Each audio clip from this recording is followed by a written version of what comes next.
Thank you. Thank you. I request Mr. Tilak sir to introduce next session resource person, Mr. Venkata Gurram. Good evening and welcome for the 8th session of this FDP. Myself Tilak, Mantri Pragada, Associate Professor of Department of CSE, BVC ITS. It's my privilege to introduce Mr. Venkata Gurram, who is an industrial expert from USA. He had 18 years of expertise in development of DevOps and site reliability engineering. At present, he is holding Vice President position of Infrastructure Engineering at JP Morgan Chase, New Jersey, USA. He specializes in managing environment and automating release processes. Mr. Venkata began his career as .NET developer. He played a pivotal role in large-scale cloud migrations. He successfully migrated 2 petabytes of data and built a risk data warehouse. That's why I say so. His expertise spans across infrastructure automation, cloud transformation, and enterprise data management, which makes him a key driver of innovation in his field. Academically, he holds master's degree from JNTU Hyderabad and has deep expertise in infrastructure automation. Now I welcome Mr. Venkata Gurram to lead this session. Okay, thank you, Tilak sir. Thank you. And thank you, Srinivas sir, for inviting me here. And thank you for Usha Devgaru. You are extraordinary. I attended 2 of your sessions and you have very deep knowledge. It's like overwhelming, that one. Okay. Okay. Hi guys. Let me quickly screen share.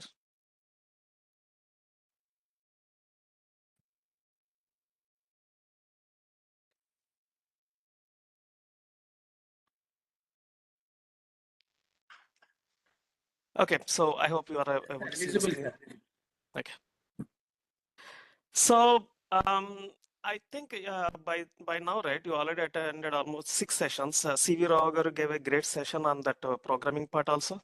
And in one of his line, he said, you don't need expert knowledge on how to program. You just need an English to just do a programming. He is very true. Initially, we have multiple languages like Java, .NET, C, everything is there.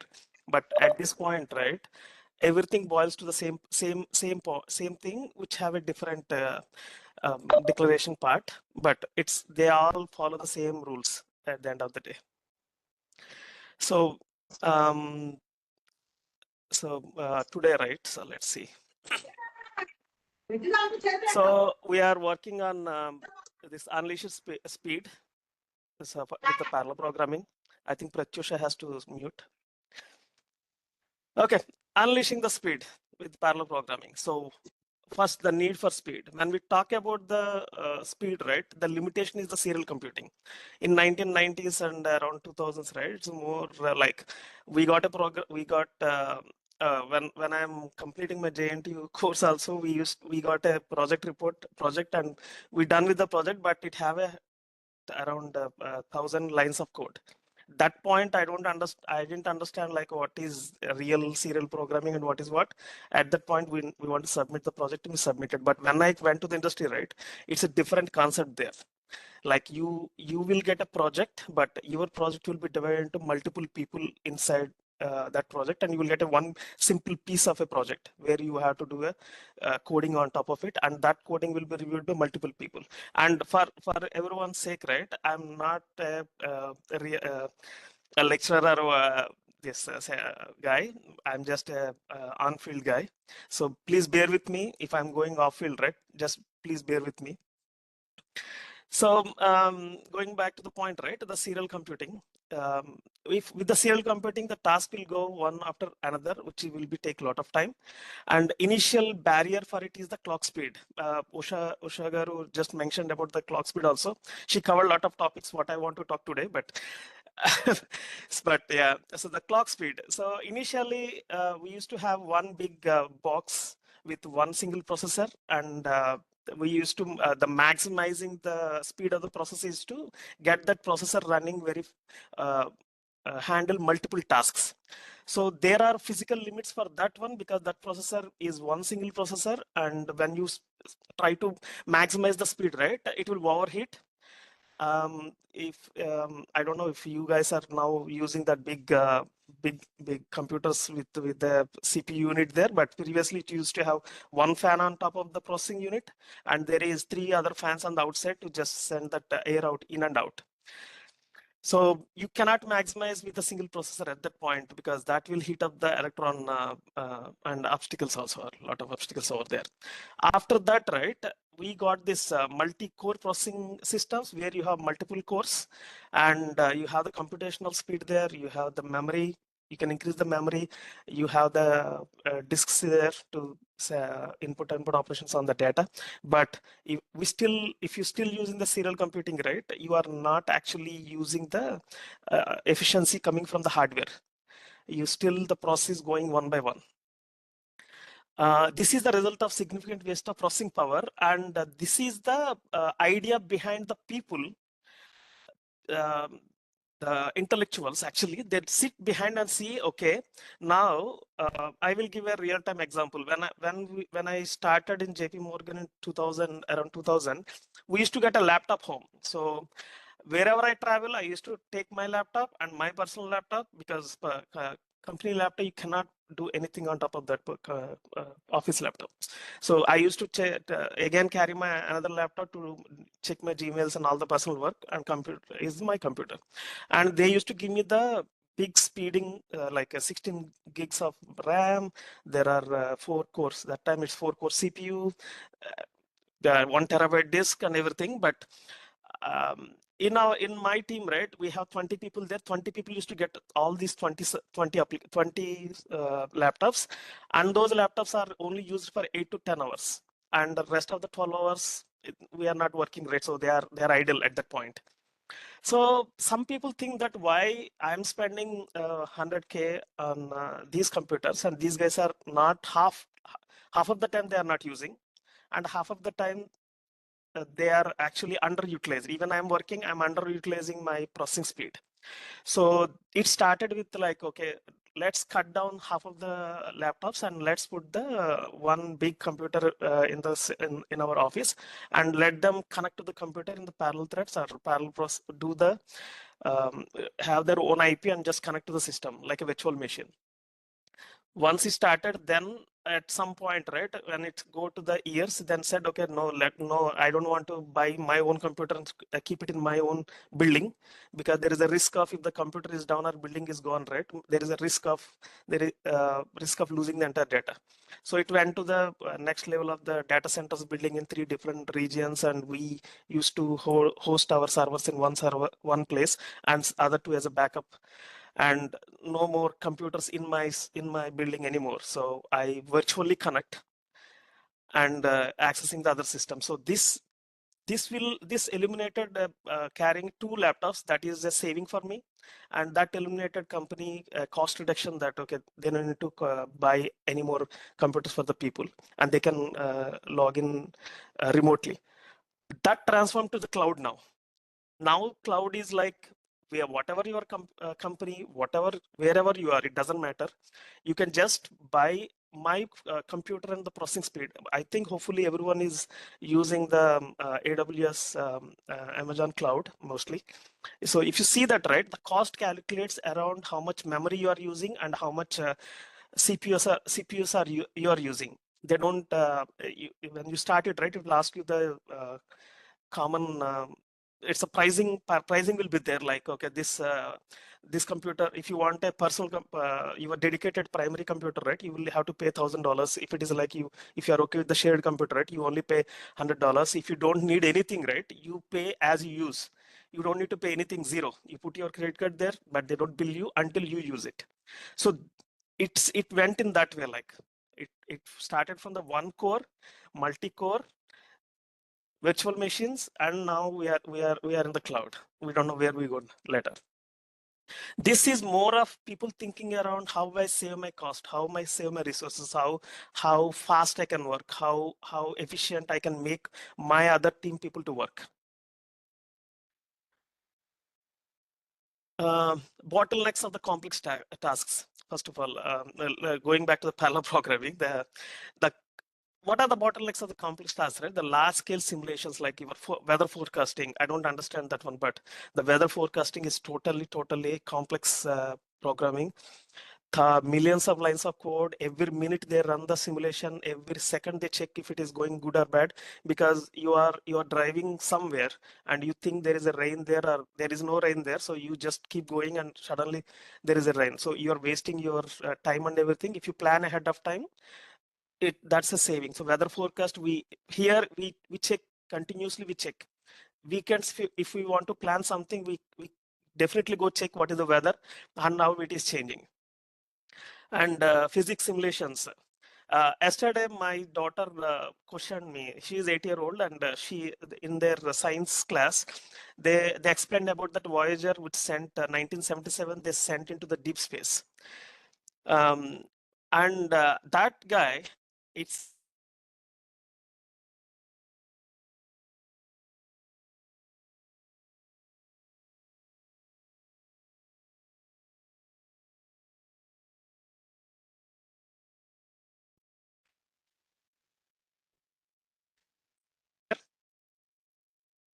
Hello. hello, Srinivas, are you there? Uh, uh, uh. What happened? Actually, your voice is uh, suddenly drop out. That's all. Okay. Once You again, lost the screen share, right? Or you share again. is still okay?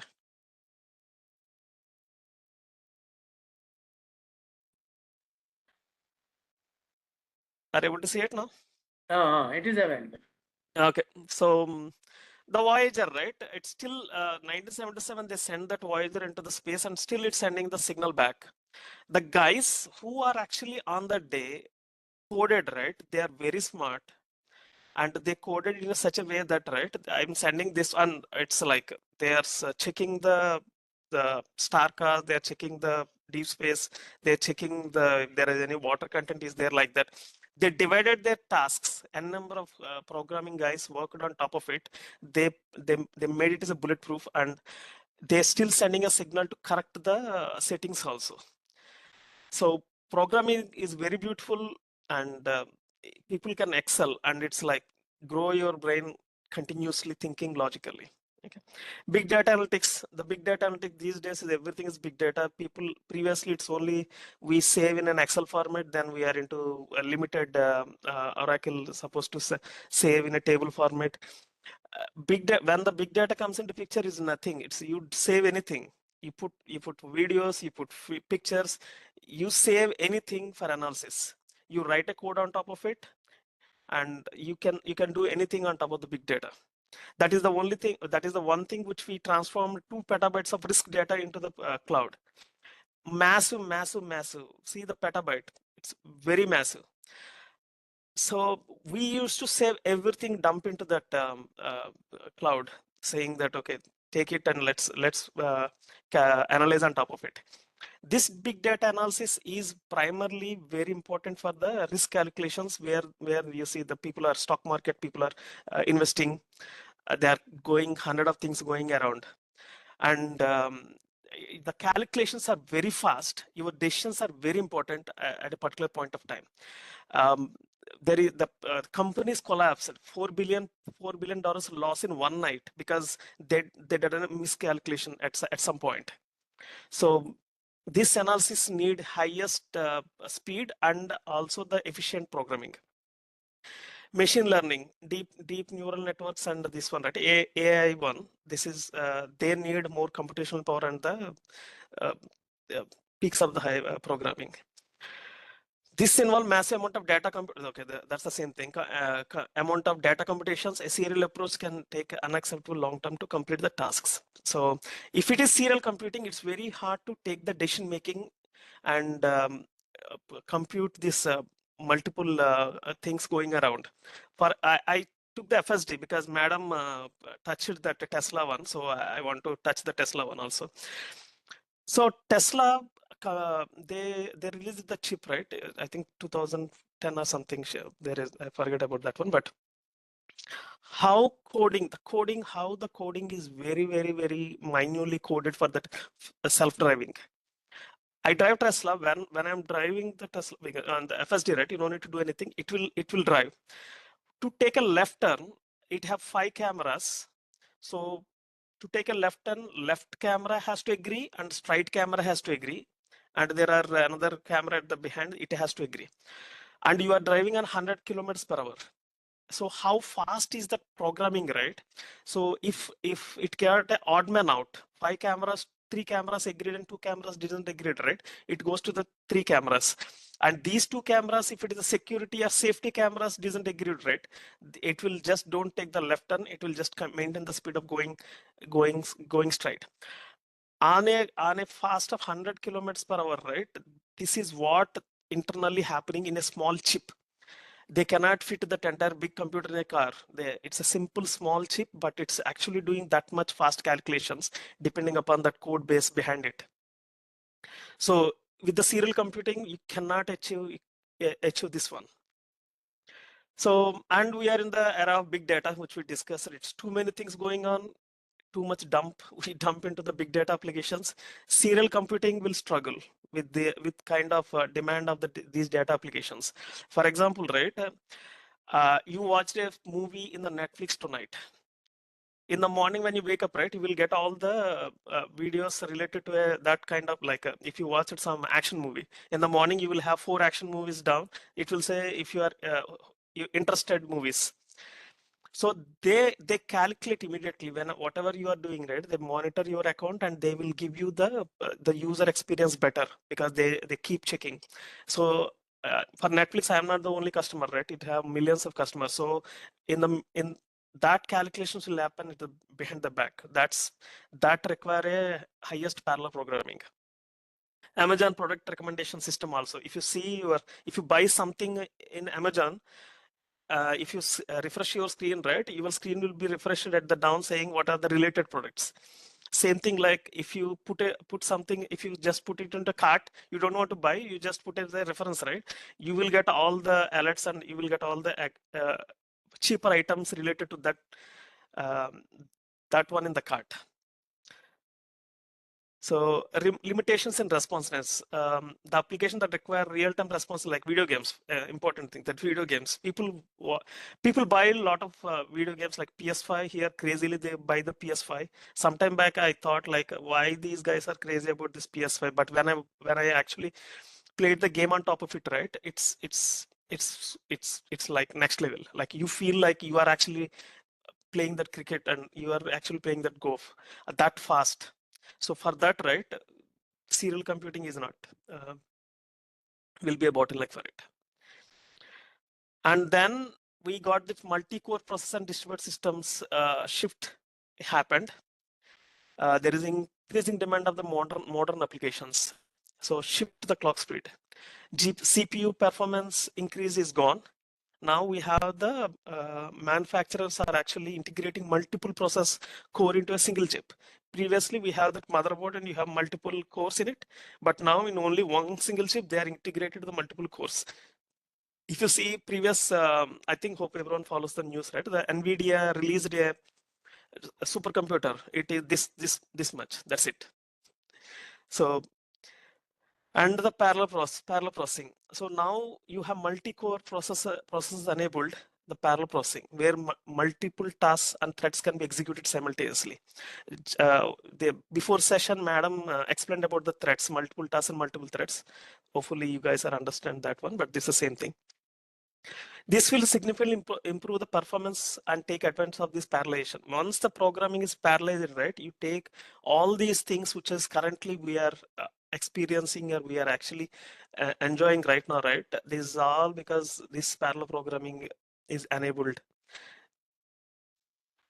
There is ambiguity there where you have a lot of multiple cores available. Even your smartphones right now in your hand also, it's like a multi-core smartphone because it is there to give you the pictures, videos, and the graphics, right? The very minute graphics will happen in your hand only. The number of processes continues to increase driven by need of greater computing power. Yeah, if they keep increasing the cores for the computing power. But at the end, at the back, you should have the parallel program. The program should run in parallel so that it will slash the bigger task into smaller tasks. So what are the driving factors for it? Need to process even larger data sets. We need to process a larger data sets. Demand for more responsive applications. The web applications, for example, when we are using the web application, right? You give an input and it will come back. For example, I'm transferring some money from here to India. When I start doing activities, right, it should keep responding to me, right? Okay, this is your, okay, $1 is this much, and when you are keep increasing, right, it should increase at the other side also. So the most responsive applications are right now is required. And the efficiency, energy efficiency, first of all. I don't want to see a bill of $1,000 in the morning saying that, okay, because you are using these many computers to do the your programming part. Distributed systems. So we went to the core processing, multi-cores are there. So one system. Now then we went to the distributed systems. Distributed systems is the same thing, like you have multiple computers in over a network working together to solve a problem. Like the initially, as we discussed, that initial problem is my cost. I want to cut down my cost. I want to get 50% reduction on my spending on my infrastructure. So I take 2, 3, 4 multi-computers into a network. I place there and I ask my 30 people to connect it. So I'm immediately getting a reduction there. Handling massive data, distributed system. This is again the same thing, distribute across the multiple systems. When you have a distributed machines, right, doing a activity on one server, when you have a 8-core server is there, you are doing 8-core calculations there. But when you add another server there, right, this will be very faster because you have 16 cores available at that point. It will allow us faster analysis, and it will give you multiple, enables the parallel processing capabilities into a next level. Reliability. This is what reliability is like. You have, I always working on one server and one data center, and I'm keep accessing my data, storing in one data center. But when it goes to this distributed server side, the second server will be in, for example, the first server in Hyderabad, the second server is in Bangalore. If something happened in Hyderabad, right, at least I still have my data replicated into the Bangalore data center, and I am getting my, I can still connect back. I don't have to say, okay, guys, everyone, 2 days vacation, the server is down, you cannot work. We cannot do like that in this world right now. So we will say, okay, immediately, and you never know that the server is down also with the cloud now. It will automatically flips back immediately into the second data center. And the cloud computing, that's the same. Cloud computing is accelerate the adoption of distributed system. When it went to the data center 1, data center 2, then this is the evolution slowly. The cloud computing will came into picture, like, okay, I will provide you 3 data centers, and also I can provide you multiple regions also. In AWS, it will be like that. Okay, if you have your data, if they're giving one server, right, that server have will be available for 3 data centers. And if 3 data centers gone for a toss, right, you still have a region. Like this is where in the US, and there is another region you can actually save it into a APAC region. So if entire this one is gone, at least you can go back and connect to the APAC region also. Key characteristics are scalability, fault tolerance, and resource sharing. So you can share your resources, and you can scale a number of services as you need. And the fault tolerance means if one is gone, you still have the second one is available. Parallel programming is the, I explained, right? It's a large task into smaller subtasks. You will get a big program like department, if transportation department is there, so you have the project from the transportation department, where they have transportation doesn't not consign to just okay, cars are there, trucks are there, and they will take goods from here and there. There is another thing is like there are the roads and the fix for the roads. All this comes into picture. So when it's a massive bigger project, right, for Andhra Pradesh of India gave the project the entire roads that department of transportation, right? That can be divided into multiple branches, and that multiple branches can be divided into small pieces also. So one department can handle the concrete and the road structure. Analyzing entire Andhra Pradesh road structure, right? That's a very big, massive one. So for that, you need an actual team to analyze, and it will send the data back to the guys who actually do this concrete thing, so that they check that one and see what is my raw material, and how can I get these things done. And these two guys cannot take decisions in parallel. So there is one more person at the top, as a you can automate that person and see what is the priority now, which one is used by the most people. And that program will connect to the Sensex, and Sensex will provide you how many people are there, how many cars are there, means how many people are having all this information, right? Transportation, how many, the food structure is going in and out. All this information will be available in the Sensex department. That department also will be divided into multiple things. So if you look at the transport department, means it have multiple branches, multiple things, multiple tasks. In this task will have subtasks also. So it's not means if you it's a very difficult task to do one job. That's why people complain about, I saw something like, okay, the roads are not done, 6 months is over, something like that. But to do one road, right, this much things will go into picture.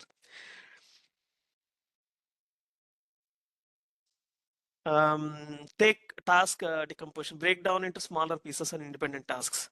Concurrent execution, execute these tasks simultaneously, multiple processing units. MPIs will go through it in a bit. So coordination and communication, managing the interaction and data exchange between the parallel tasks. So when two tasks are going in parallel, they should be in contact. Like they should not, if they are not in contact to each other, you will go into a bottleneck at some point. Because if they are related tasks and if they are going towards to common goal, at some point one can block someone else. So has to be coordination, and there has to be in communication with each other. So purpose. Parallel program purpose is to reduce the solve complex problems, to reduce the time. Always, right? Time sensitive. Everything is time sensitive. If you know something today, tomorrow it's all changed. So you have to give the results quickly. How fast you are going to give the results quickly, that's what applies everywhere. If there is a job interview also, they will ask the same question. If there is something business also, people look for the same thing, how fast you can give the results. And handle large data sets and computational intense application. It will handle parallel program is more important for it, like a large data sets, because when it is a large data set, you can split into the smaller chunks of data, and then you work on top of it and get the necessary information. So you group all this necessary information to provide a report or take a decision on top of it. And computational applications. So here, one more example I want to say, I always wonder why the military jets are so expensive than the commercial airplanes. Commercial airplanes have a bigger airplane, it will carry a lot of people, but jets is always expensive. I'm doing the chat GPT, I questioned why it is like that. It gave me a result like it going through 7 million lines of code for one radar. So one radar, to just check the radar, right? It keep rotating and seeing what is going around that jet. It has 7 million lines of code it's going inside. So it always process that thing and keep updating that pilot or the control center, saying that, okay, this is going the right direction or something is coming and attacking people. So it's very important to process the large data sets and maximize the utilization of multi-core processing and distributed systems. Once you are parallel programming, you can actually use the multi-core processors, make them use continuously, and make the distributed systems use properly. Okay, so when it goes to parallel programming, right, there is a concept of two concepts, important concept comes into picture. One is concurrency and one is parallelism. They are closely related, but they have their distinct difference. Concurrency is about dealing with multiple tasks at the same time. So there are multiple tasks. you can deal with the same time, you will get the update at the same time. It's about structuring a program so that it can handle multiple tasks, even they are not execute simultaneously.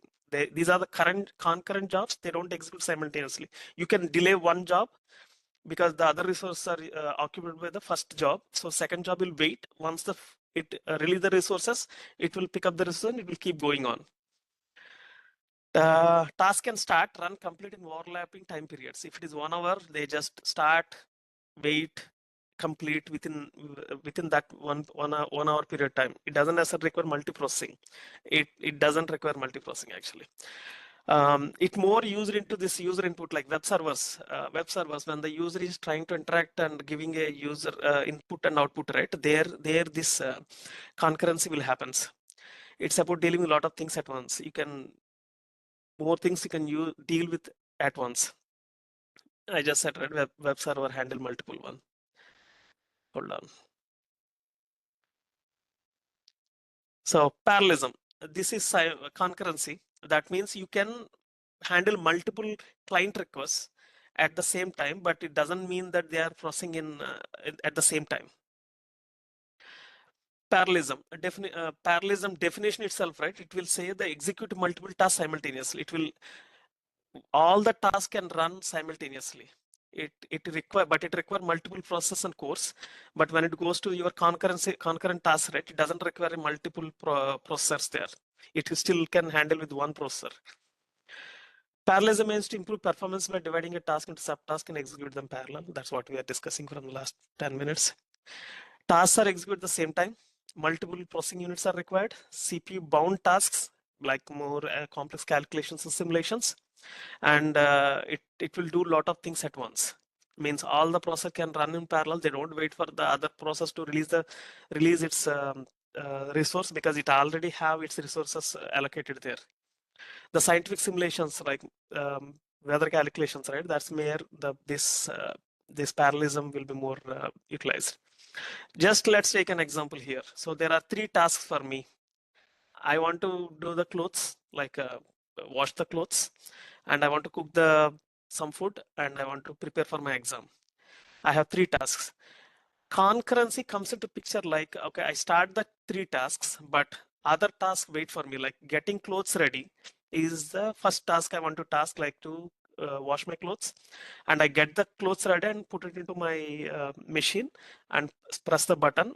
At that point, I'm done with my time, and I assign my time to the cooking, like get the veggies and spices done, and I put them into oven and press the button, and it will go. Then I'm done with the second task, and the third task I'm preparing to my exam. I just peacefully go sit and read, prepare for my exam.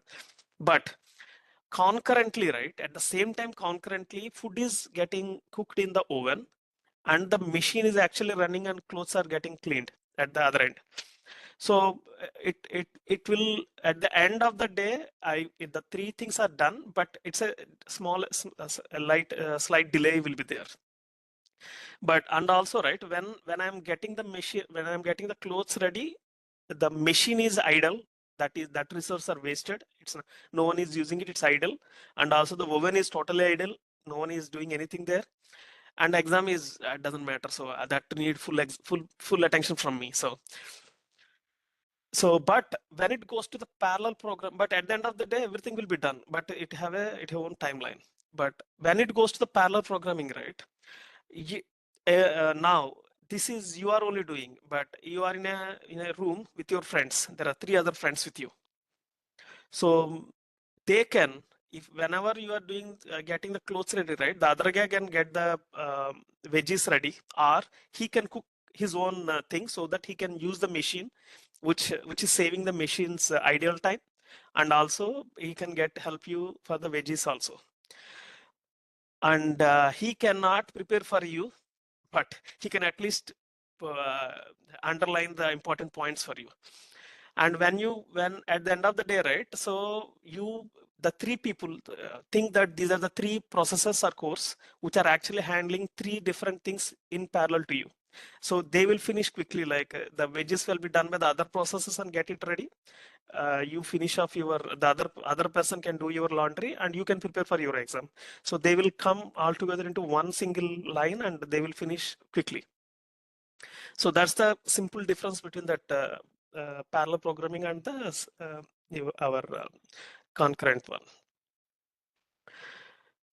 Okay, so key differences: concurrency, tasks can overlap, but they might not execute at the same time. They can overlap, but there is no guarantee that they will execute at the same time. Task execute exact same time. Parallelism will just do when you click the button, it will go all in one go. Hardware concurrence can be achieved on a single core processor. You don't need multi-core for a concurrent job, but parallelism require multi-cores. Concurrency is managing complexity. Parallelism improving performance. So concurrency is more of complex management. Is improving performance. Is parallelism always, when you look at the parallelism, is more boiled down to the point like improve the performance.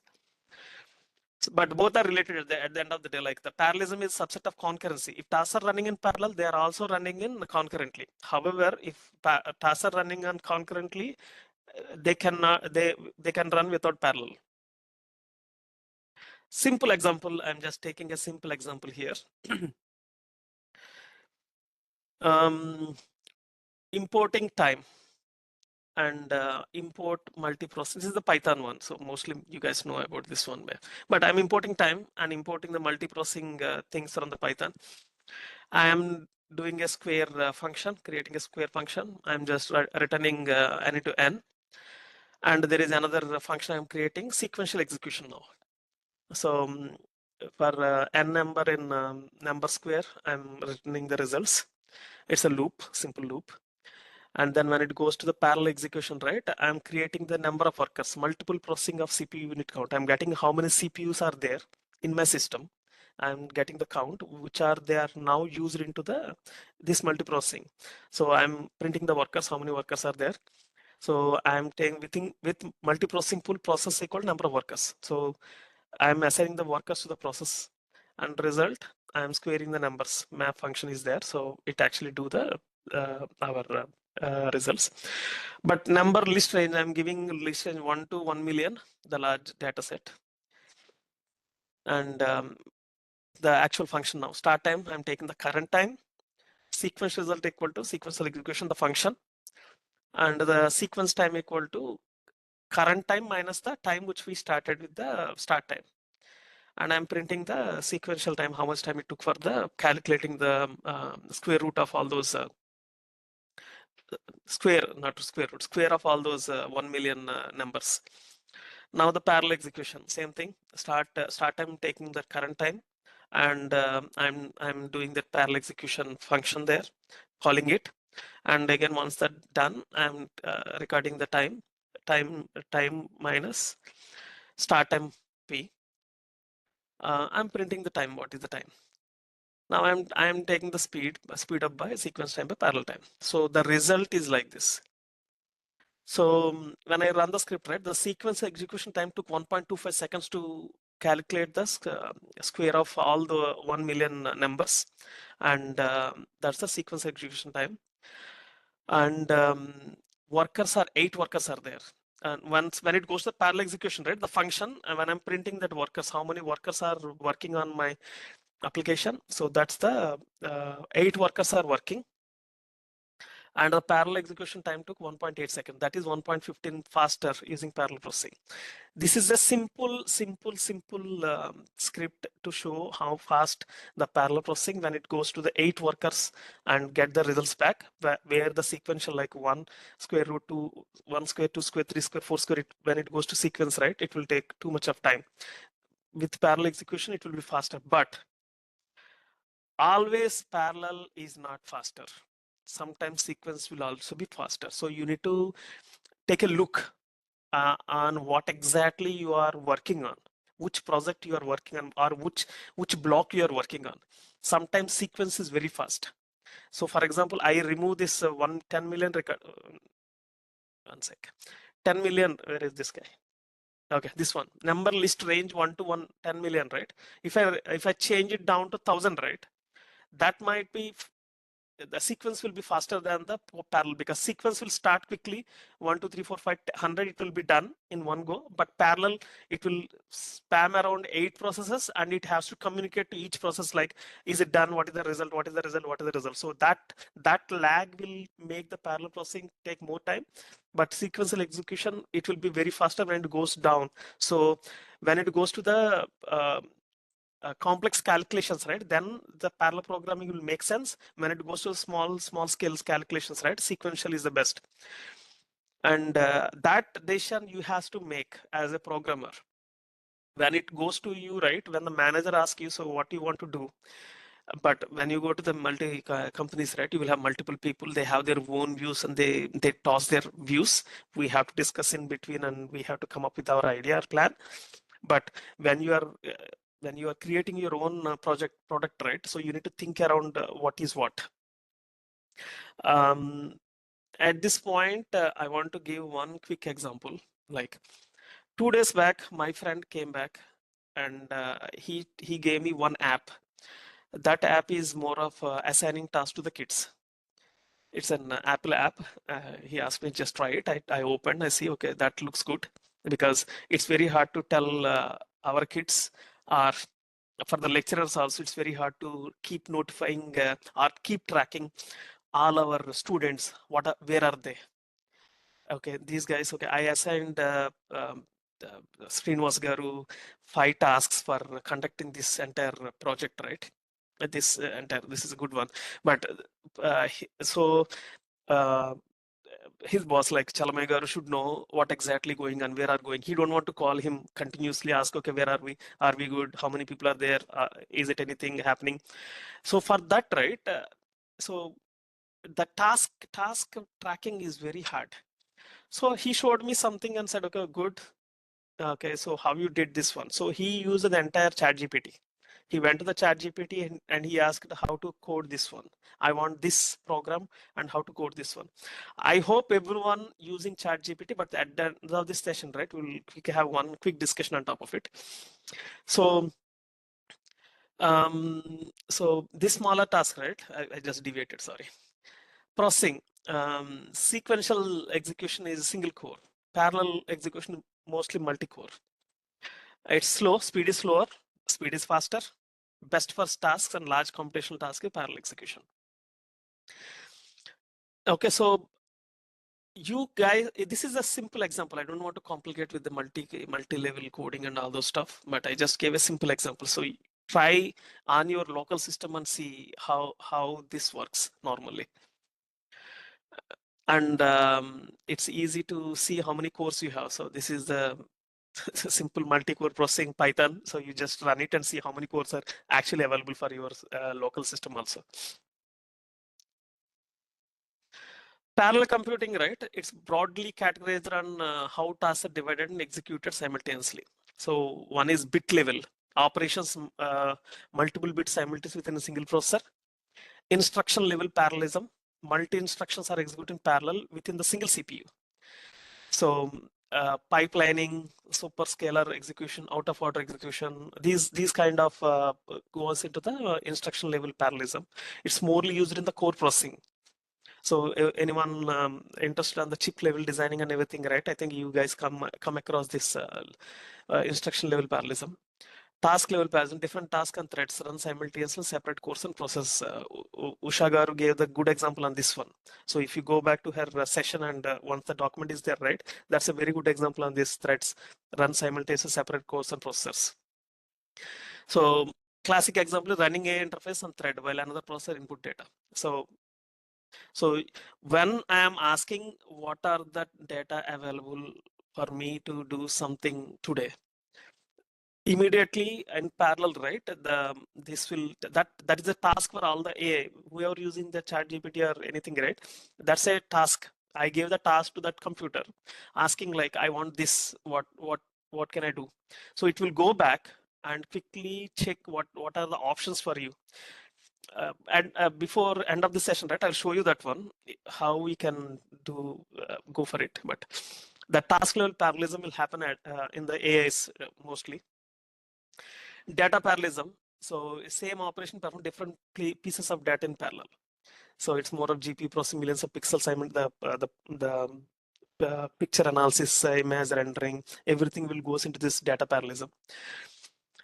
Pipeline parallelism, it's more of breaking task into stages where each stage processes the part of the data and passes into it next stage. It's more of a deep learning. Models like GPT use pipelines. It's more of parallel. So if you go over the deep learning models, right, you can go online and see it. It have beautiful diagrams there, how this pipeline parallelism is actually training across multiple GPUs in it. So as Madam explained, right, CPUs and GPUs. CPUs is the brain, GPUs are the personal assistant with the special powers. So all these GPUs, right, do very smart and they do task very fastly. Distribution parallelism. So computation is split across multiple machines or nodes in a cluster, used in high performance computing, cloud computing, and AI training. The Google stands for distribution deep learning. That also, this is all boils to the AI today. These days, everyone is on AI, so I just keep using those AI terms here at this point. Let's go back to that MPI, message processing interface, the programming, parallel programming with MPS. What is MPI? And the MPS are the very important high performance computing patterns, because when it goes to a distributed memory system, right, each task will have their own memory and it will doing their own task, but they have to communicate in between those tasks to make sure that you are delivering the project or the task properly. Standardized message passing, MPA actually is simple. MPA is standard library specification that allow process to communicate with each other. Simple. MPA is nothing but this is the process which is running on that task, and it will communicate with each other. It will send a message and it will receive a message. Rather a set of guidelines that open MPI is there, MPSH is there. Distributed memory. MPI is primarily designed for distributed memory systems, because where you have multiple systems with memory, which process has its own local memory. When you run a program, that will, you tell a Java program that this is my program and this must have one for example 1 GB memory. 1 GB is too much, but let's take an example. 1 GB memory, this program will run on 1 GB memory. That program will have multiple sub tasks in between, and they have its own memory assigned to it. So that communication pattern will be managed by the MPI. It's very important on that distributed memory applications. Portability. MPS is highly portable, meaning the program within MPI can typically run on wide range of parallel computing programs, because it's inside that CPU GPU level, right? So you run any program at the top, doesn't matter. When it goes to the machine learning at the bottom, right, it's the same thing and inside. So it's more portable to anything.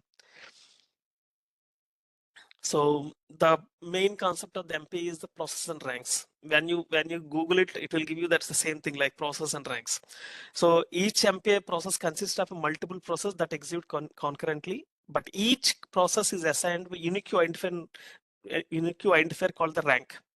So each process will get its own rank, and on that rank only it will be communicating to the other ranks. So communicators inside it. Communicator, different group of processes that can communicate with each other. So MPI com. I think it's again network gone. Are we able to hear Srinivas garu? Hello? Hello? Sir. Are you able to hear me? Audible, sir. Okay. Audible. Okay. I got an alert like network issue. But yeah. That's the MPI com world. Is a default communicator that includes all processes there. Point-to-point communication involves sending messages from one process to the another. Like MPI send and MPI receive are the fundamental functions to point-to-point communication. So it will send it and it will receive it. That's the fundamentals of it. So, and also a collective communication are there. So where that involves communication among groups of process. Example include like a broadcast. It will send a broadcast message to everyone. Like our Alexa, you said announce Alexa. It will announce on all the server, all the if you have 3 Alexa Alexa systems inside your home, right? If you ask in one Alexa, say announce Alexa, it will announce on all three things. It's the same thing, like broadcasting the message to everything. MPA scatter and MPA gather, distribute the data and collect the data from any process. It will scatter the data for multiple processes, and also it can gather the data from all the processes. And it's a map. MPA reduce is it's more of a map reduce, like it can select sums and maximize of data from multiple processes. Why we use MPS? That is more of scalability, because you can scale number of processes, and you can take complex scientific calculations with these MPS, because you can expand n number of, you can split into multiple and sub multiple tasks if you use the MPI. Performance, obviously performance will be very high, because it's, you are splitting the data, we are splitting the task into more granular level tasks, and it will give you the high performance part. Wide adoption means it's at underground, it's the same thing. So at the top, any number of applications, n number of codings, they can still use the MPI. It's widely adopted technique. So what are the practical considerations which we need to so is it okay? So considerations, right? Data decomposition, dividing data and workload among the process. That's the major part of the MPA program. So it will has to divide the data and workload. Communication overhead. Communication with process can be significant overhead. So because you have multiple sub projects going on at the bottom, but when you miss a communication with one process, right, that will go as a rogue model, and it can block your entire program. We call it as deadlocks or rogue processes. Means the process is there, it will not die. It will make your system unusable. It will, your actual user interface got stuck, and people normally kill the process or just restart their application. But this guy creates that bottleneck. Communication overhead. You need to be very careful at load balancing. Load balancing means if you, by concept, right, when you are splitting that process into roughly, it should be into the roughly equal amount, so that all can complete at a particular point of time. Rather, you give the 30% of the workload into one process, and the rest are have only 10, right? These guys will complete, but they are all waiting for the bigger chunk to complete. So we need to make sure that that load is properly balanced between our process. MPA provides the tools to write parallel programs that can efficiently to the power distributed memory system. So it's more of, you have a power there, like you have the multiple processor there, big memory system is there, and it's all distributed systems. This MPA is the powerful tool to make use of it. Again, a small program, very basic program. Okay, so I'm importing that MPA4 PY from the Python. And initializing that MPA communicator equal to MPA com word. That is the bigger guy. And now I'm giving the ranks. Com get rank. The rank is the process ID and the size. How many process are there? I'm getting the size. I'm just printing hello from the rank out of size. And if rank is 0, print all process or complete execution task. So I'm just starting from the 0. So the output is like this. It have only 4 processes running on the system, my system at that point. So it only got me 4, and it have the ranks there, 0, 1, 2, 3. There are the ranks which are provided there. It's a simple program of how this MPA communicate in between our program inside. Okay, so going to one little bit bigger program, right, which is actually more of into our cloud. So same thing, MPA4 PY, we are importing that package for the Python, and import Boto3. This is the AWS SDK for Python. So this is the software development. This is the kit. It's already there. You can just reuse your things. So for everyone on this one, right, who are actually juniors, you no need to worry about anything, think differently or think extraordinarily different. Everything someone already coded, you need to find the right tool to deliver your project, and how fast you are going to deliver is the key aspect of here.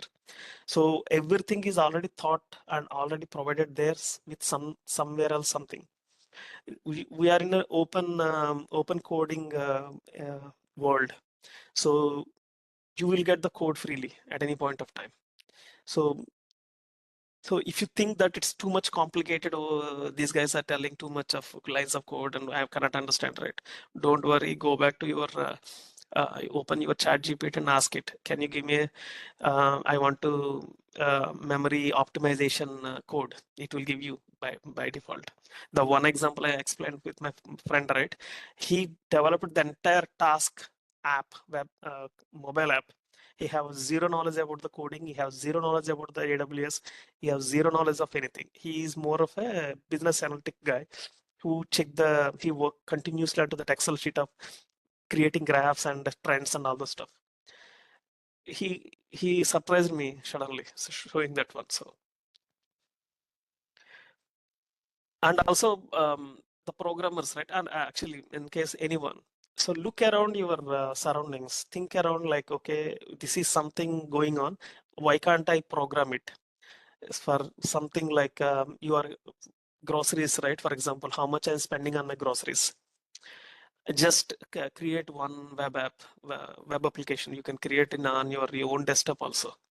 Create a program, just look around the code. If you can code it. Otherwise, right, just do it for yourself, for just managing your finances.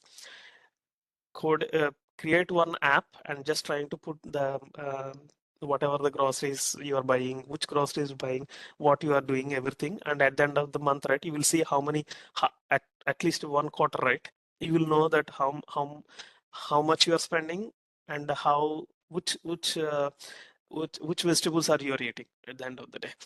So do it for yourself actually. So that will make you confident that, okay, I can create something by myself, rather waiting for something, or I want to join a multinational company and I want to do something, right? If you start doing to yourself right now, it will be easy for you when you are actually entering into that company, or when you are actually preparing for the exam, preparing for the interview.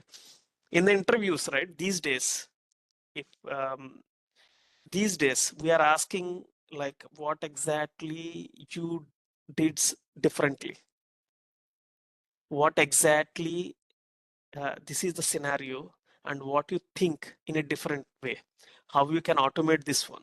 This is my problem, how you can automate this one. So rather, if you do it by yourself, right, like just take next 30 days, right, like I see something at my home, okay, my mom need help on these tasks, or my mom needs some um, help on finance, calculating some finances or whatever. My dad need in Amlapuram, right? For example, there is this mangoes, or there is this coconut one. So you can create a program where you can keep updating it, and at 3 months, right, you can show your father like, okay, this is the trends of coconut one, and if you buy now, you better chances of losing, or if you do this, it's a better chances of gaining it. So start doing it slowly within your place, so you will be confident when it goes to the bigger world. Okay, let's go back here. S3. So I'm doing this rank, the same thing, get rank and get size. Hello process, I'm just printing that the rank and size of an AWS. Now the try block. Always we use the try blocks and the try and exception block into the AWS, because if you are not doing this right, something failed, you will get a big bill at the end of the month. So trying the S3 bucket, I'm just trying to get that client as S3 bucket, and the response, the listing the bucket, what are the contents on that bucket, right? I'm just listing the bucket. If rank is 0, so I will always start with the 0, because that's a 1 2 0 1 2 3. So 0 printf AWS S3 bucket from rank, and it's getting the response of the bucket. Else rank access AWS S3 successfully. If there is an exception E, then it's a error access AWS S3 for rank something. So we did the try block there, and a simple parallel data processing simulated is there here. That data chunks, I'm right now making it none. If rank is 0, then I'm just simulating some data inside it. Data equal to list range of 100. Chunk size equal to length of the data. It will give you the size of the data, how much is the size. Data chunk. and then I'm doing some calculations on top of it and to show the value of that data. Else, chunk size equal to 100. Just put the 100 so that it will go to 0 at the end of the day. So data chunk again, I'm just, if it is else, right, I'm just checking, doing the data chunk equal to none again. If rank is greater than 0, and then I'm doing that common receiver, I'm just getting a receive. Source equal to 0, tag equal to 11. Else, if I in range of 1 size, chunk to send data, I'm getting the chunk size and just doing some basic calculations inside it. And I'm again com send. Here com receive. If rank equal to 0, we are getting the receive. If it is else I in range 1 size, we are sending the data out into the data chunk to send. Designation is equal to I and the tag equal to 11.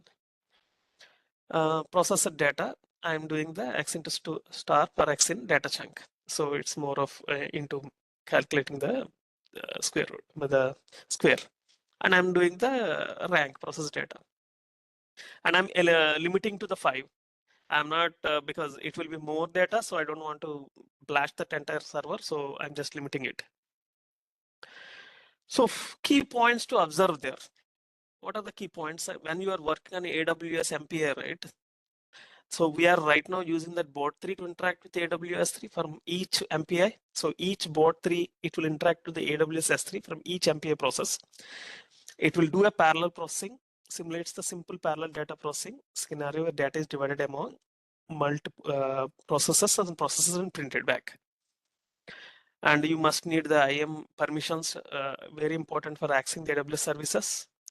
EC2 cluster, that cluster is a distributed cluster, and you have to make sure that the cluster management, you have to keep an eye because it will blast your pocket at some point.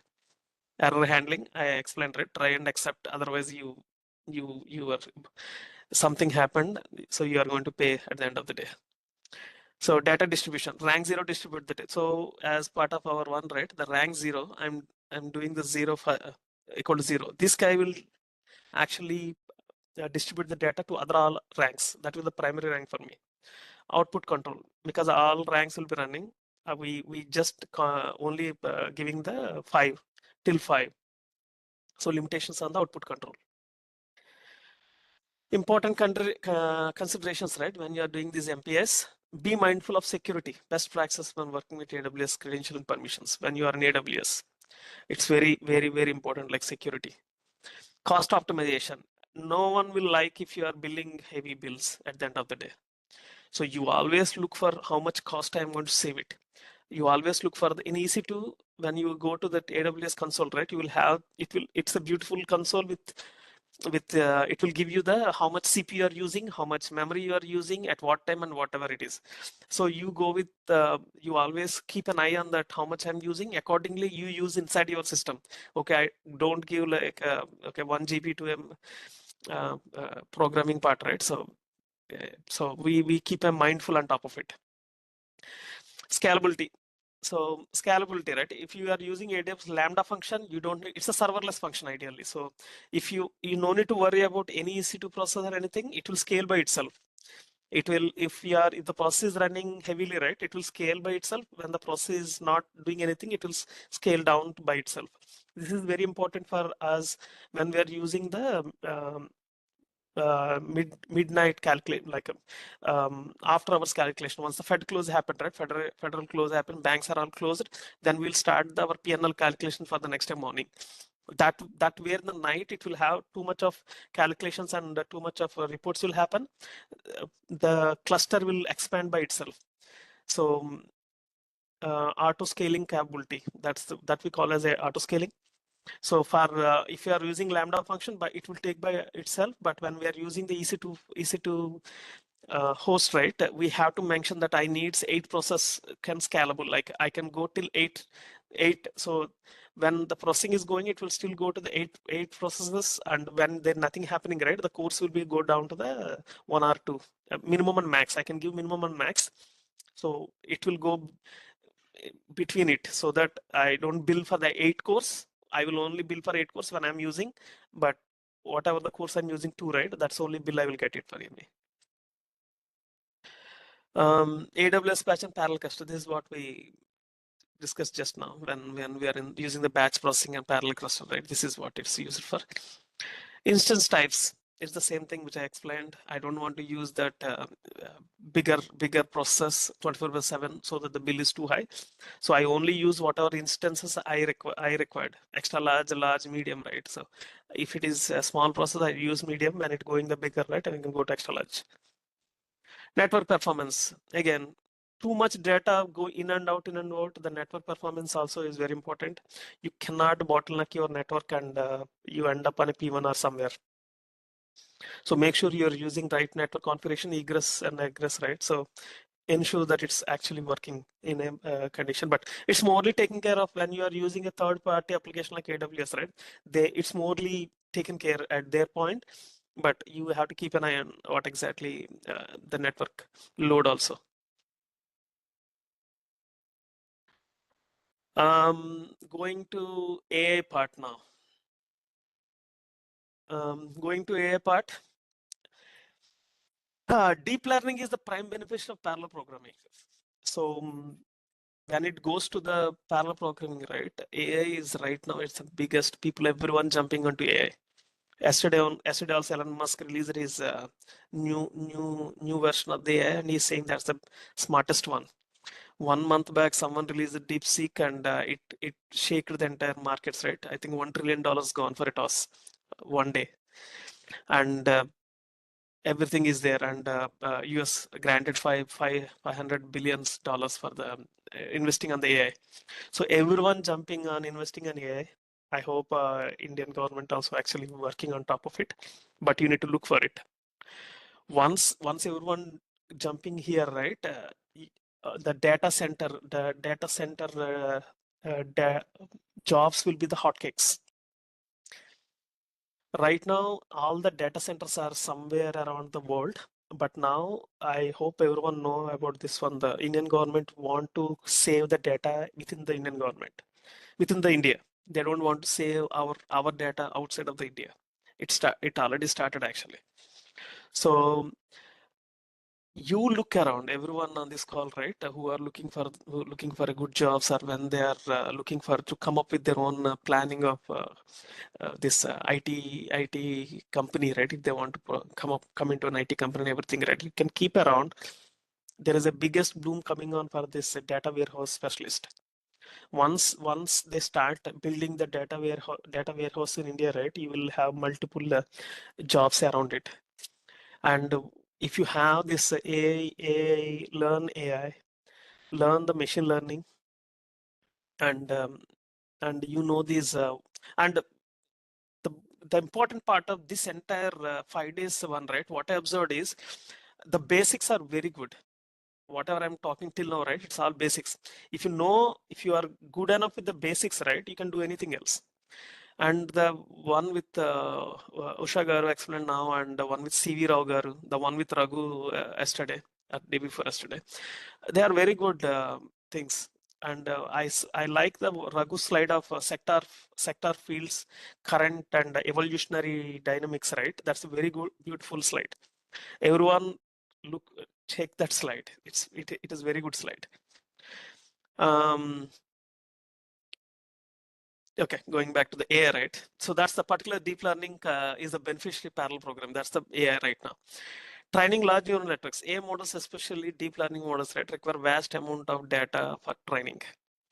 So when you log into your chat GPT or a Gemini or anything else, or a Copilot, right? You log in with your account, means it actually took your name, and whatever you're asking it, right, it will actually design, it will keep reading, and it will remember, okay, this guy is asking me this question, so he is interested in this kind of data. And now you can ask it, okay, I remember my birthday and remind me this one, right? It will actually remember it, and it will remind you, it will add it into your calendar also. So whatever you are asking that AI, right, in the chat GPT, you're actually training that AI for better use. It will actually training everything we type. It actually something is learning. So it's a massive data sets, especially deep learning models, right? and computational intensity. Training deep neural involves complex mathematical operations, matrix multiplication, gradient calculations. So if we go deep dive, right, I think I don't want to bore you guys anymore. So read, actually, go through it. If you first of all, right, make your interesting point. What is your interesting point, and work on top of it. That way, you know, if you start reading everything, right, you will lost at some point. So take that one interesting fact, right, and apply whatever you learn on this entire sessions. Apply that into that that one concept, like. Okay, that is computational intensity. Model parallelism. A large model sets require doesn't fit in a single GPU. Parallel programs are used, so they cannot fit in one GPU. So the parallel programs are used, involving splitting the model across multiple nodes. Data parallelism, also a common approach in data parallelism, where the training data is divided among multiple processes. Each process train a copy of model on the subset of the data. It's an interesting fact, like model can train its model. So when you are asking something, right, it actually training the other side somewhere else also. So data parallelism will happen, and it automatically transfers in between, and it will train by itself. MPIS is used to coordinate the exchange of gradient information between the nodes. So all models copy stay synchronized. So whatever the models, right? For example, one good example is Narendra Modi sir commented on the AI, like. If you ask a person writing on the right hand, right, it will give you the images. If you ask the same thing, give me the person writing in the left hand, right, it still give the right hand only, because that model actually trained all the other models also. Like the picture is the same. This is the picture. It doesn't understand if he's left hand or right hand, because it doesn't have the contents of the picture properly. So it went inside, it actually trained all the nodes so that all are synchronized.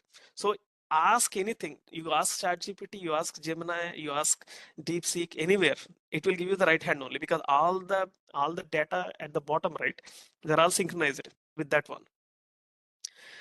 So good thing is they are all synchronized. Bad thing is the information is actually gone for a toss. Like sometimes the information, you will get the wrong information. How many guys tried it actually? You guys try, if you want to try that. Give me the person writing on the left. If someone already uploaded and it's already updated now, I don't know. But immediately next day I tried, and I got only the right hand, writing the right hand picture. Distributed training frameworks. TensorFlow, PyTorch, and others, right? Popular deep learning frameworks support distributed learning. Okay. I didn't learn. I'm at to start with the Tensor and PyTorch. I want to go for the PyTorch because more of the Python, it's easy to learn. But technology changes. Every day technology changes. Stick to your basics. Stick to one application, one coding language. So that coding language will have its own content. So you don't need to worry too much around, okay, too many apps are there, too many things are there. But if whatever you are comfortable, you can excel on top of it. So underneath the hood, right, these frameworks after leverage MPIs. This TensorFlow, PyTorch, anything, right, they're actually leveraging MPI, similar technology to handle communication between nodes as a cluster. Libraries like a Harvard build on top of MPI, right, simplified distributed deep learning. Parameters servers. In addition to distributed training, a parameter server is to store, manage model parameters. It's again this MPIs comes into picture here. High performance computing, as we discussed a long time back, is the same thing. AI increasingly using scientific domains like climate modeling, drug discovery, and material sciences, because AI is more of a data. It got a data, it fastly computing, getting the information and giving you back the information. Last year, one other fact, right? Last 3 months back, one of my manager, there is something going on, and they said, okay, AI is nothing but a Google without a person other side, because you Google, you will get the same information, but you have to go to each link and check what is going on. But with the AI, right, you can actually specify properly. If you write that AL, if you ask the LLM, right, properly, I need this information with this one, with the Excel format and everything, it will give you in that way properly. High performance computing, HPC for AI, that's the same thing which I discussed. Large scale simulations, the weather forecast and everything. That's where this AI driven is currently going there. Fluid dynamics and molecular dynamics. It's going everywhere at this point. MP allows for simulation workload to be distributed across multiple roads. Real world examples, right? The large scale modules LLMs. That's what they explained. Training LLMs as GPT-3 and beyond requires massive computational resources. Distributed training of MPI similar technologies essential training model. So distributed trainings, but at the end, when it goes down, right, it all will be synced at the bottom. So they train by themselves, they sync at the bottom. Image recognition. Image processing is the very painful thing because it need a lot of computational power at the back end. This is used by the HPC clusters. Recommendation of systems, right? Large scale recommendations such as e-commerce plan. E-commerce, that's the main one. Everyone jumping onto e-commerce, and it requires too much of computational behind and too much of planning at the behind. If you want to sell one product, that's the where place the e-commerce platforms are coming to picture, and you need to understand what exactly people start and what is the trends on that time and how much value is there. Is it going to, if I get the stock right, how am I going to sell it out, and everything comes into that e-commerce part, the recommendation systems. A simple MPA program. I think I have 15 more minutes, right? Srinagar.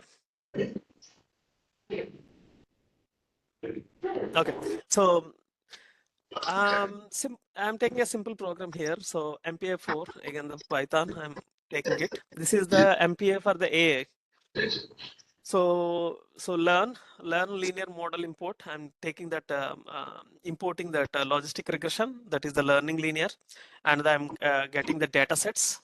I'm getting the model selection also. I'm importing that one, and the metrics import accuracy score. So I'm linear model, I'm taking it, data sets I'm getting it, and model I'm getting it, metrics, and I start with the initialize MPA. It's the same MPA dot underscore world is already. Joshi, can you go on mute, please?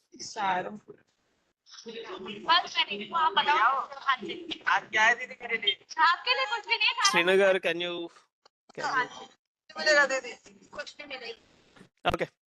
So initialize MPA, com equal to MPA, com world, rank equal to, I'm getting the get rank, and size equal to get size. So if rank equal to 0, XY, make classification simples 1000 and features 10 and random state equal to 42. So X train, X test, and Y train, Y test, that is equal to split X and Y test 0.2 random state equal to 42. I'm splitting the training data into chunks now. Multiple data inside that one, now thousands of samples, right? I am now arraying and splitting that training data into chunks. So if rank equal to 0, if there is no data, right, then I'm saying that everything is none. Training data to all processes. So I'm doing a local, I'm scattering the com scatter is the communication scatter, X chunks to root equal to 0, and Y local, and the communication scattering Y chunks into the root equal to 0. I am training the logistic regression model on local data. So model equal to logistic regression, and model fit equal to X local and Y local. Training modules at the root process right now. Local modeling it. So I'm local interceptors are there, and local and all the interceptors I'm assigning the saying that go to the root. Okay. I'm root process combines modeling by averaging, like if R equal to 0, if rank equal to 0, that is the base. So we are doing the average for the coefficient. 1 second. Okay, average intercepts, I'm doing the intercepts. So now I'm creating the final model equal to logistic regression, final model equal to average curves, and final intercept is the average intercept. And I'm evaluating the model and test data. And the expected output, right? The accuracy of this model equal to 0.8570. So doing all these calculations, right? The accuracy, this is what I'm going to get the accuracy of what is the model, this entire averaging the interceptors and everything, right? This is model accuracy for me. So normally how it works, right? So process 0 root, when we go to the 0, always root generates synthetic data using that data snake MAC classification. Data split and scattered among MPA process. We splitted it and scattered in MPA process. Each process trains the logistic regression model. It will again go back to the local data and it will regress it. The model's coefficient are gathered at the root. Root is 0. Root process averages the models to create final combined model. So it averages whatever we splitted that into multiple cores, and each core will send some model and we'll averaging the model and coming with one model with evaluated test data. Key considerations when it goes to that parallel programming, right? So key considerations. What is the Amdahl's law? So it's saying if you make the parallel part infinity fast, the serial part will take the same amount of time, thus limiting the overlap speed up. So if you are bottleneck yourself at some point, I discussed this point in the in 30 minutes into our lecture, like if you are making your parallel program so much, you want to make it super fast and make it heavily coded and into multiple programs and multiple co-processor, right? At some point, you have to make sure that your communication is going good. Otherwise, right, you will bottleneck yourself and you are going to get blocked at some point. So you will create a zombie process, you will create the deadlocks, and your system will go for a toss at some point. Is the synchronizing communication. Make sure the parallel tasks are coordinated and also the parallel race conditions and deadlocks, the same thing. You will show you highlight the potential issues like race condition deadlocks. This is the one important thing. So when you are coding, when you are paralleling, everything is fine, but when you keep an eye that how many processors actually you are spinning, and you need to make sure that each process have their logical ending for every process, and this process should be communicated with the other process so that everything is done at some point.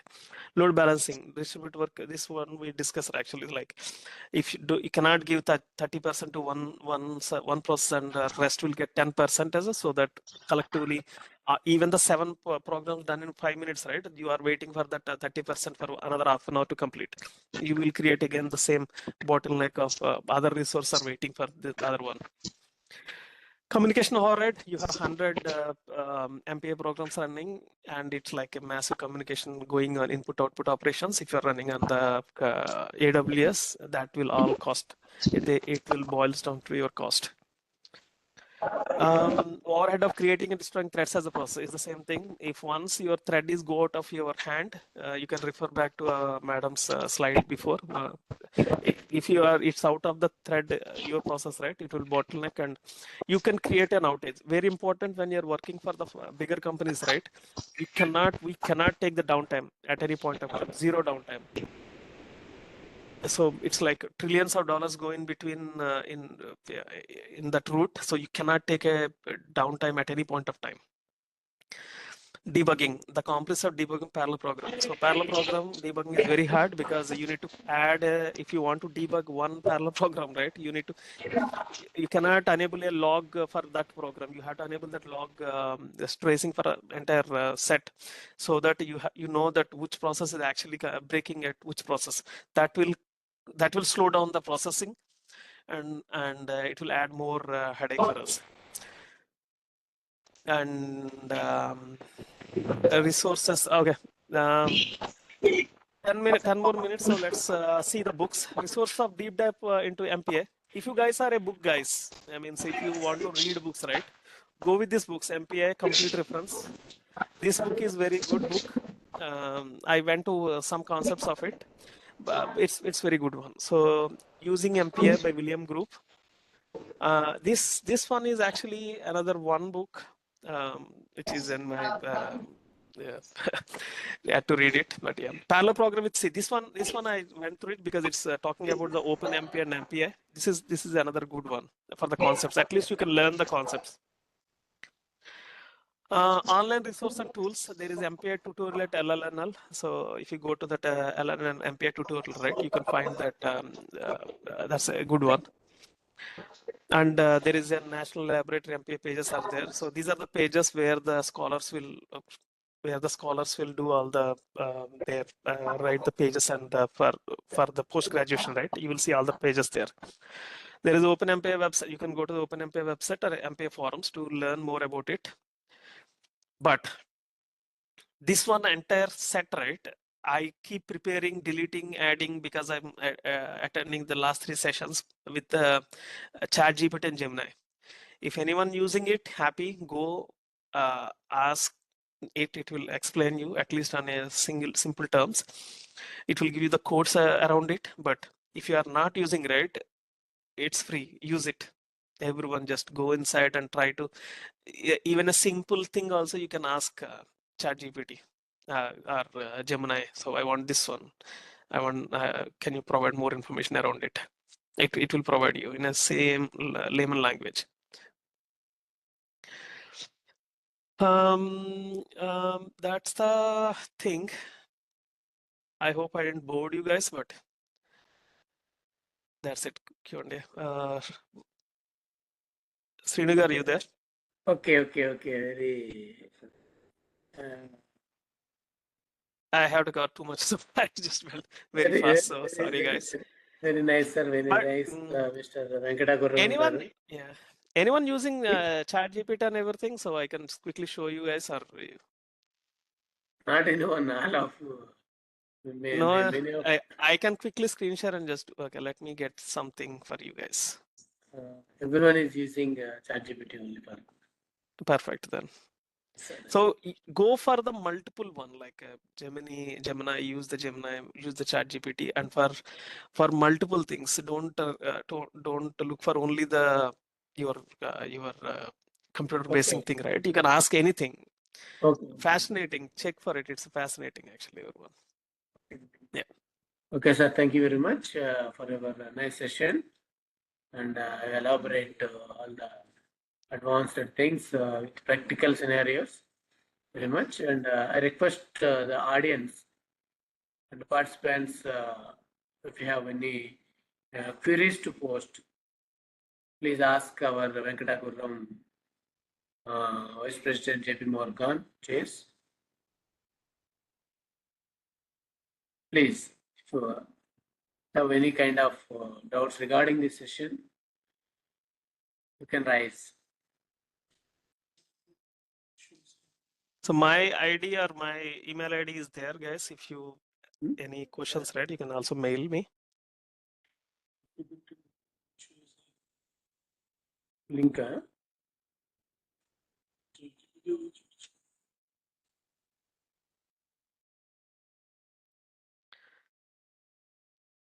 Okay, if all good, we can close this one, right? Everything is good. Someone is asked, please show, sir, what you asked to show Which one? in text box, chat box. Mr. Oh, Balaji, okay. Please show. Is it ChatGPT? Maybe. I think that's the ChatGPT. Okay, let me screen share quickly. ChatGPT. Okay, so 1 second. This is the screen one. 1 second. Okay, so where is share?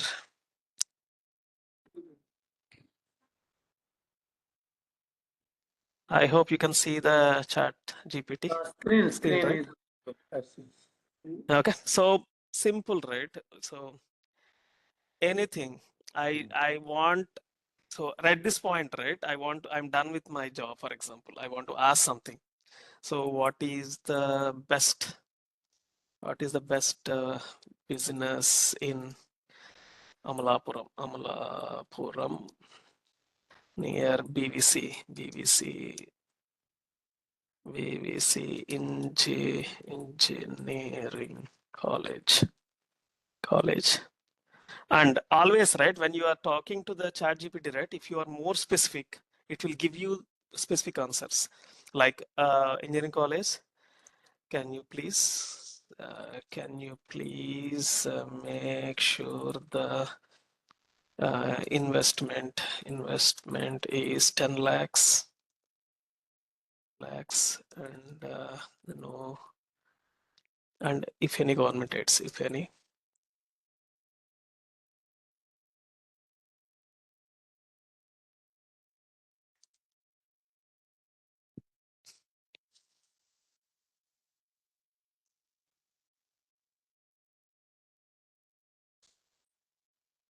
Taking time.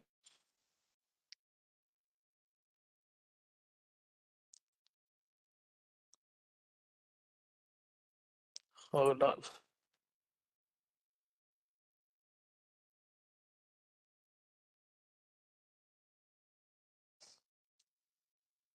I don't think it know the previous engineering college maybe.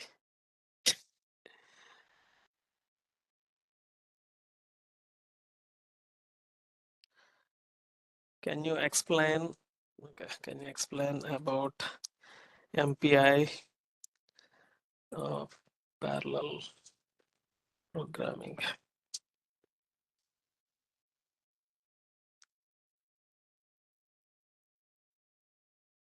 So when I ask a simple question, right? Let's go with this one for now. So I'm asking about, can I explain MPI programming, right? It's giving me MPI programming using MPIs and the key concepts, how MPI works, and a simple example also it's giving me. Okay, so now, and you have the GitHub introduction to API research and 52 commercial forms. It have the forms also is available. And if, can you give me the example from AWS using Lambda, the function.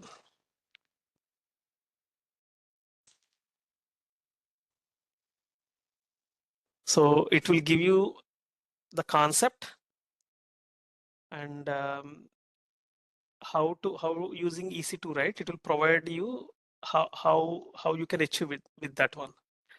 So we can, if I want to a different thing, right?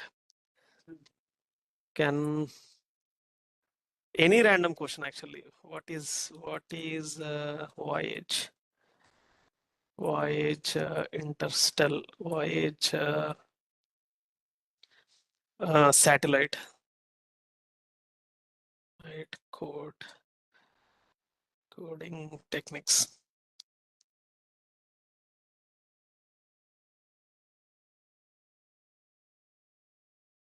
This is what I typed yesterday when my kid asked me voyage is gone out of the world and how this is going on. So it says immense challenges communicating across. It will give you the conventional code concept. What is the concept? How we are using Reed Solomon coding and all these things. It will help you and it will give you the list of things there. I don't know ChatGPT what happening, but let me ask hi. Okay, sir. Okay. Thank you very much But yeah. for a good session. And I am thankful to today's resource persons, Dr. S.S.N. Usha Devi Madam and Mr. Venkata Gurram, and all the participants for your patient attending this workshop. And tomorrow we have same 6 to 9 sessions. Have two sessions.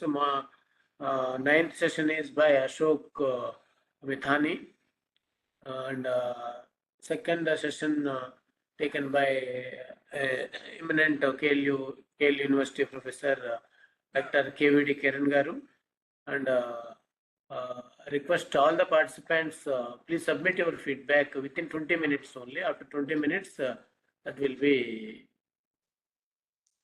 timed out. So please submit immediately when we release the feedback link.